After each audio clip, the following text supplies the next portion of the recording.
سعودی جیلوں میں معمولی جرائم میں ملوث پاکستانی قیدیوں کی جلد رہائی پر بھی بات کی گئی۔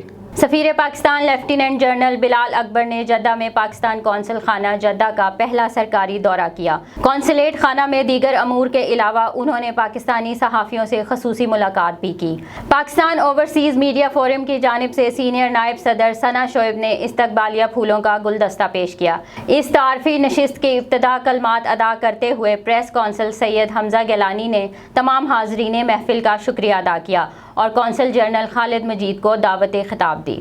قونصل جنرل خالد مجید نے تقریب سے خطاب کرتے ہوئے سفیر پاکستان کو جدہ آمد پر کمیونٹی اور صحافیوں کی جانب سے خوش آمدید کہا اور قونصل خانہ کی کارکردگی پر روشنی ڈالی اور بتایا کہ نئے سفیر پاکستانیوں کے مسائل ترجیحی بنیاد پر حل کرنا چاہتے ہیں۔ بلال اکبر نے اپنے ابتدا تعارفی خطاب میں کمیونٹی کو درپیش مسائل پر روشنی ڈالتے ہوئے آئندہ آنے والے مہینوں میں پاکستان ایمبیسی ریاض اور جدہ قونصلیٹ کی کارکردگی کی بات کی۔ انہوں نے مزید کہا کہ ہماری اولین ترین کوشش ہے کہ یہاں پاکستانیوں کو ہر ممکن سہولیات فراہم کی جائیں۔